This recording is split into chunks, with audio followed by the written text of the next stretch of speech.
Welcome to Heal Me with Chocolate, the podcast where we talk about food, health, and how different foods affect health. If this is something you're curious about, come join our growing village and come along for a ride. Let's go.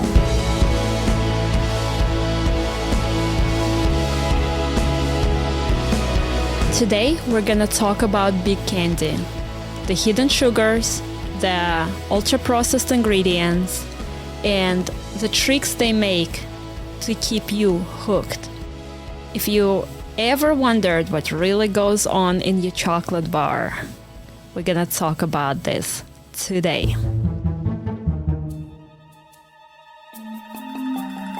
What's hiding in your chocolate? Usually, if you pick up the bar of chocolate or a box of chocolate, even if it's Godiva from like Costco or Whole Foods or Central Market, and you look at the ingredients, you see just this huge exhaustive list of things. Have you ever wondered how those things affect you? Well, because I'm a cancer survivor, I have to think about everything that goes into my body. And this is what I teach my daughter too. She's 7, and I always tell her what we eat, what enters our body through our skin, like cosmetics, and what we breathe in, interacts with our body in one of 3 ways: positive, neutral, or negative. Unfortunately, in the world we live in, a lot of things affect us very negatively. You've heard about all kinds of endocrine disruptors, PFASs, folates, things that our body just doesn't know what to do with. It was never intended to be there. If we pick up a chocolate bar, more often than not, the first ingredient is sugar. And that makes it a dessert, not a food. So, what is so bad about sugar? In moderation, nothing. Sugar is a molecule that consists of glucose and fructose, if we're talking about table sugar, the sugar that actually goes into chocolate. And glucose is the universal energy source for all of the cells of our body. And fructose? Well, not so much. Fructose can only get metabolized in the liver, and when there is too much of it, it can cause liver to function not to the best of its abilities and eventually lead to liver damage.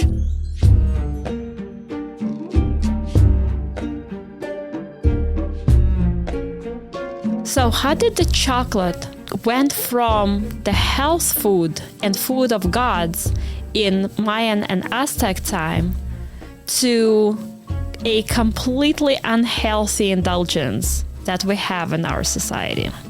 Well, let's start with the main ingredients, the cacao bean. Cacao is a fruit that goes on a tree that is incredible. It's sweet to taste, and you can eat it with its pulp and the seeds, fresh, if you can find it. The way that chocolate is supposed to be made is that the seeds, which end up being cacao beans, get fermented in the sweet pulp that they're wrapped in within the fruit. After the fermentation, they are dried. So fermentation causes all of those good, beneficial phytonutrients go into the bean. Plus, it adds some good value as a probiotic, something that is good for the gut, good for the brain, and good for the heart.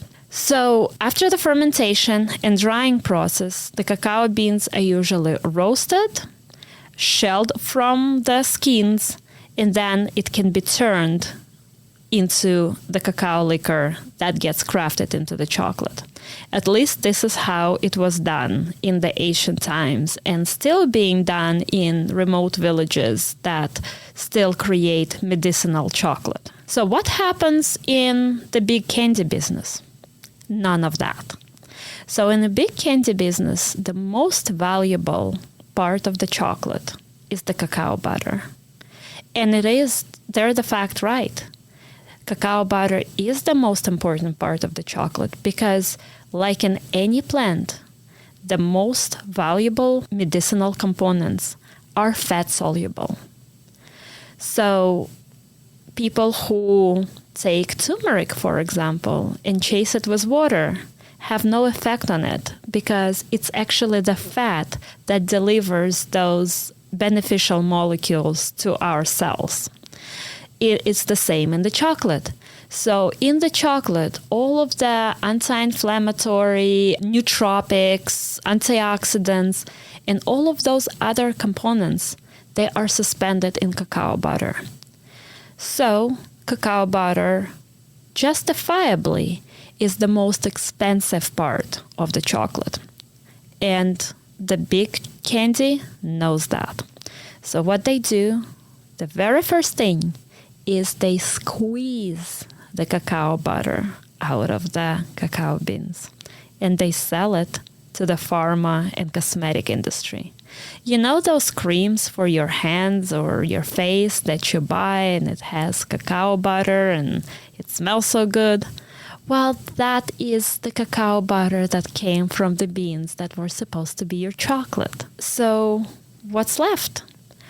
On average, any sort of a cacao would have between 55 to upward of 68% of cacao butter. When that cacao butter is pressed out, all you have left is the lifeless, nutritionless, dry fraction, which is also known as cacao powder. Cacao powder has most of its nutritional value literally squeezed out of it by the process of extraction of cacao butter. And then in order to make that cacao powder usable again, the big candy business have to replace the cacao butter with something else, with some other kinds of fats. And this is where the palm oils, the hydrogenated vegetable oils, and other seed and plant oils enter your chocolate. Of course, we all know that all of those oils are essentially trans fats that are really, really bad for our body. It causes inflammation, it causes plaque, heart disease. It's not very filling for our brain. It doesn't insulate our nerve fibers effectively, because as humans, what we need is a good source of healthy saturated fats. And that's exactly what's being squeezed out of cacao beans.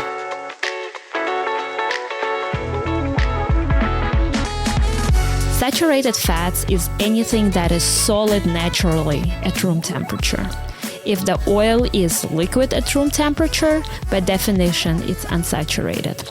And so in order to make it appear saturated, those seed oils and plant oils go through different types of processing, none of which is really great for our health.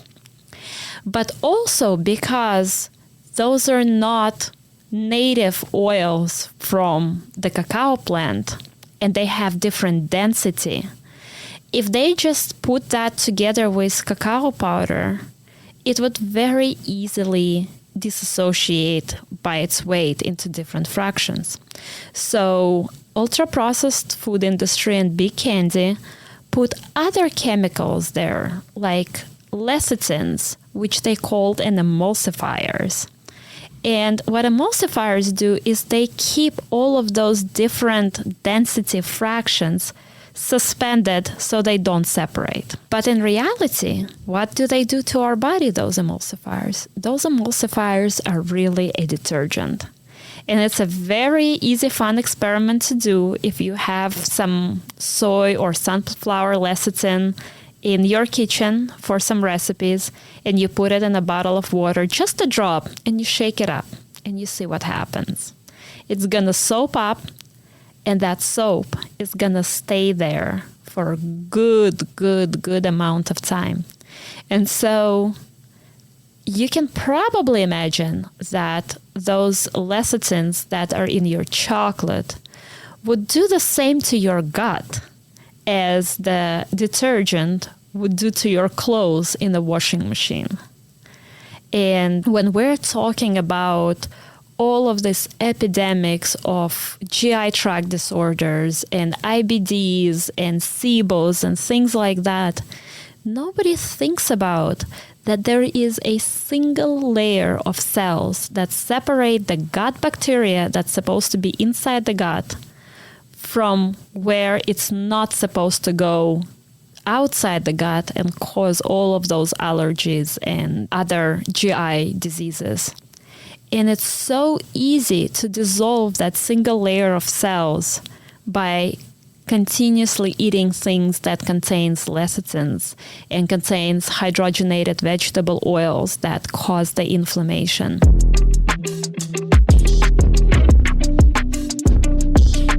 Let's get back to sugar. How does sugar contribute to that? Sugar is also very much an inflammatory molecule. And what I'm going to tell you is probably going to sound very harsh, but sugar in the free form is almost a toxin to a body. So every time we eat anything containing sugar, including fruit, we have a hormone called insulin that is being released in order to take that sugar out of the bloodstream and put it into the cells where it can be used as energy. If that sugar is not removed from the bloodstream, as with situation with diabetics, either type 1 who doesn't make their own insulin or type 2 where they have so much sugar that their own insulin doesn't work effectively anymore, it starts creating all kinds of damage. And what it does, sugar is a very sticky molecule. If you ever made lollipops at home, you would know that when you melt sugar, it sticks to anything. And it does the same in the body. It sticks to all of the proteins that's sticking out of the cells and essentially caramelizes it. Ever wondered what is hemoglobin A1C? The marker that they measure during your blood test? Well, hemoglobin is a protein that sticks out of red blood cells. And when we have too much sugar in our body, that red blood cells start to accumulate, essentially caramelize those proteins that's sticking out. And hemoglobin A1C is the way to measure the extent of caramelization. Essentially, once those sticking out molecules are caramelized enough, in the body mirrors exactly what happens on our table if we play with that candy. If you take that caramel stick and break it, it would be very brittle and it would break.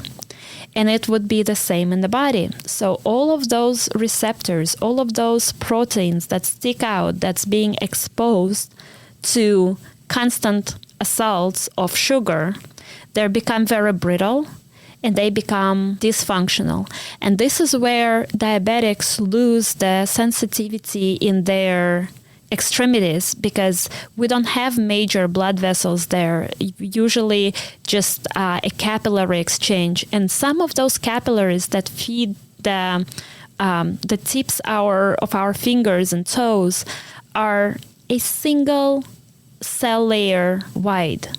And so when we have excess sugar, those very thin blood vessels also become caramelized and also become very brittle, and they can't effectively transmit the red blood cells that also have some of their molecules caramelized, and they can't bind oxygen that effectively anymore, and that causes hypoxia, the condition where there is not enough oxygen being delivered to our tissues.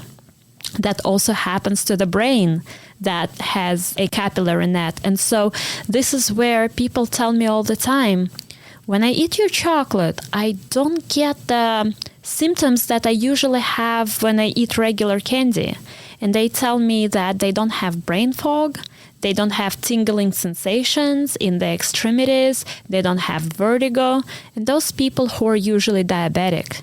And that's because they don't get a next assault by sugar where there is another wave of sugar that cannot be bound by any way. And that's actually what metformin does. So the very first thing when people get diagnosed with diabetes, they're being put on metformin and metformin-like drugs.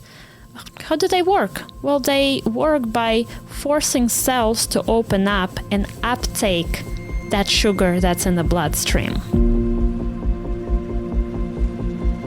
The statistics are unfortunately against us, as average Americans consumes about 17 teaspoons of added sugar every day. That is almost 100 extra gram of added sugar. And much of it is hidden in ultra-processed food, including candy, but also including things like sausages and meats and bacon and jerkies, things where sugar just doesn't have to be in ever. So why is it there? It's there because sugar makes things addictive and it affects your behavior, so you come back around next time and buy more of it. How can we avoid that? There are some really awesome, natural, unprocessed sugar alternatives. And on our next episode, we're gonna do a deep dive about those natural, metabolically friendly alternatives that you can use in your coffee, in your baking, and in your everyday life. So if that is something that would be valuable to you, and you know people who would benefit from this information, please share this episode and tell us your struggles and your journey, and tell us what would you like to know to replace sugar out of. Is it the baking? Is it your tea? What is it that you're looking for? And if there is enough demand, we will dedicate the episode specifically to your question. And for now, stay healthy. And remember, health is wealth.